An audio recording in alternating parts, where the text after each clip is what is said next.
Hello， 大家好，欢迎收看国际大风吹，每个礼拜带你探讨一则有意思的国际话题。今天阿威请假，由我来代班主持。大英博物馆8月中旬承认，一个储藏室有多件小收藏品失窃，包含金饰和珠宝，年份介于公元前15世纪到公元19世纪，有1名员工也因此被开除了。事发后1个星期，大英博物馆馆长费雪引咎辞职。博物馆董事长透露，被偷的馆藏估计有2000件，但强调已经开始追回一些失窃品。馆方没有透露是怎么追回的，不过有些物品已经在拍卖网站上贱价出售。全球各地的博物馆窃案其实并不少见，这也不是大英博物馆第一次失窃了。大家可能会觉得，这种世界级的博物馆不是应该要戒备森严吗？那这些珍藏品应该都会有记录啊，那窃贼要怎么脱手变卖又不被发现呢？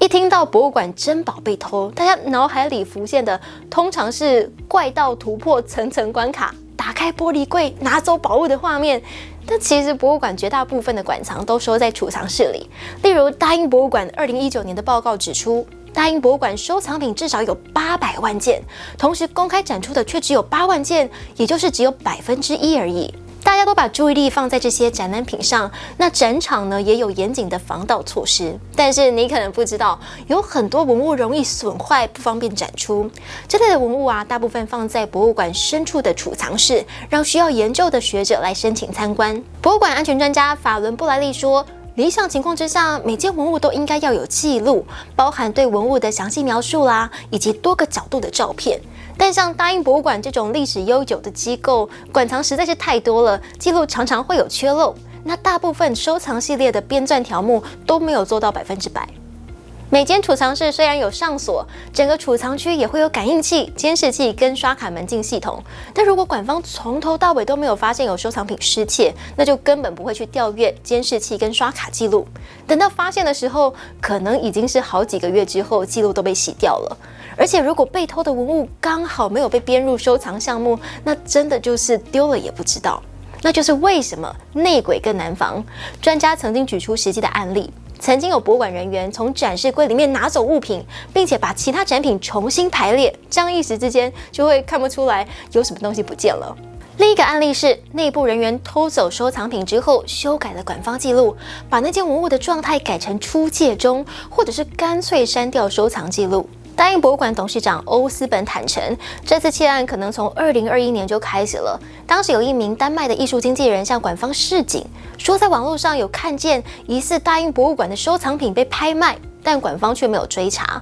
欧斯本说，他不认为是馆方刻意隐瞒，但馆方高层是可能不愿意相信有内部人士会行窃，所以才没有行动。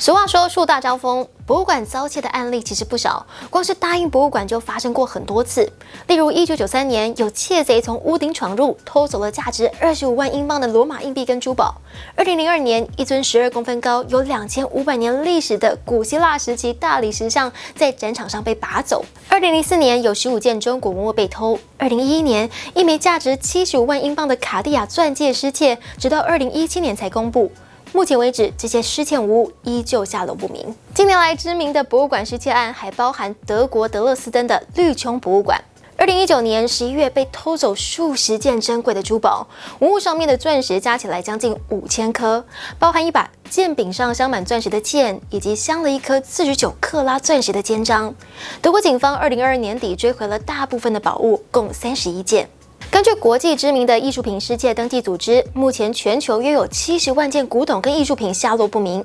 伦敦大学城市学院犯罪学教授泰勒说，窃贼得手之后就开始要跟时间赛跑，必须尽快把赃物脱手卖到国外，交给买家，甚至还要准备候补买家名单，因为世界各地的执法单位都会密切注意这些宝物的流向。国际艺术品修复组织的创办人马里内洛说，信誉良好的拍卖行不会出售那一些他们知道是赃物的物品，只会暂时保管。但另外，有些拍卖行未必会查清楚拍卖品的来源，就急于销赃跟抽成。销赃的管道还有黑市，把珍贵文物拿去黑市交易的人，往往愿意用折扣价卖给收藏家跟拍卖商。反过来说，会去黑市买文物的人，其实也不太会去要求鉴定，恐怕也不会在乎到底是不是赃物。更可惜的是，在某些案例当中，宝物最后会惨遭分解融化，再低价出售。例如，2005年，英国雕塑家亨利·摩尔一件价值300万英镑，以当时汇率计算，折合大约1亿5千万台币的大型铜雕作品被偷。警方追查之后发现，这件雕塑最后被融化，可能只卖了1500英镑，大约是7万5千台币，也就是被当成废金属贱卖了。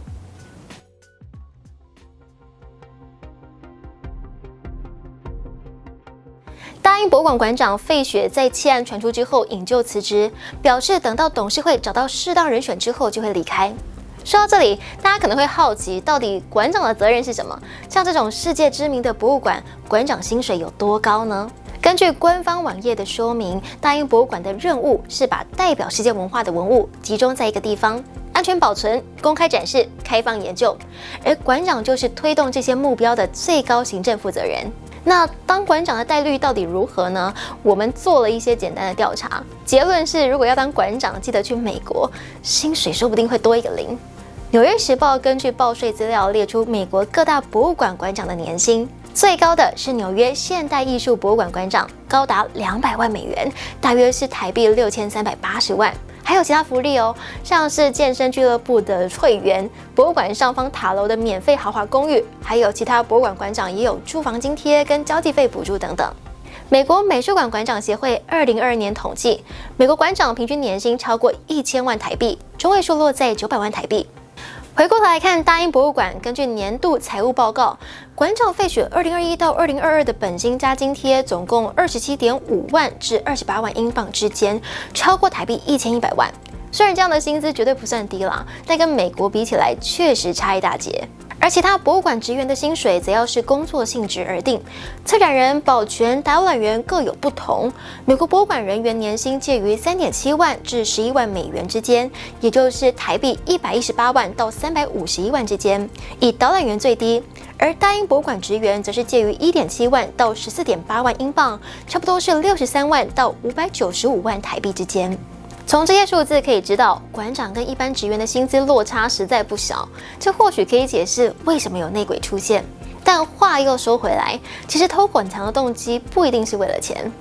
博物馆安全专家法伦布莱利说，有些内部员工偷走被尘封的文物，是因为他们对这些收藏品产生了依恋，觉得自己比博物馆更懂得欣赏这些物品的美。他们不会卖掉这些文物，反而是当成珍藏的传家之宝，而博物馆很有可能根本就没有发现这些馆藏早已不翼而飞。国际大风吹，我们下回见。上一集有观众留言说，最近因为日本核废水的关系，很多人在讲中国核废水更多啊。但问题来了，感觉中国的核废水并不是秘密，但为什么一直都没有国际的谴责呢？确实，中国的核电厂废水含有放射性元素氚跟碳14，而日本的核灾废水也含有氚跟碳14。那这两个的危险性是一样的吗？根据 BBC 的报道，专家认为，其实关于氚的讨论被过度政治化了。简单来说，如果核电厂的废水跟核灾废水的氚跟碳14浓度都跟理论上计划中的数字一致，那这两个其实都符合安全。只要持续在现场检测排放水的放射性元素浓度是不是在理论值之内就好。不过核灾废水还有一个不同的地方，那就是直接碰触过反应堆，所以除了氚跟碳14之外，还有一些所谓的超铀放射性元素，包含钚、锶、铯等等。这些元素的量极低，但是会不会在环境啦、海产跟人体当中累积，没有具体的研究。但反过来说，有专家认为，要做到完全零风险才能排放，这本身可能也太吹毛求疵。比如说，我们每天吃的早餐也未必含有某种致癌物，大家也不是确保绝对安全才吃。所以到目前为止，如果专家都没有一致的意见，我们好像也没办法确定，只能说持续监测排放源头就是最好的方式。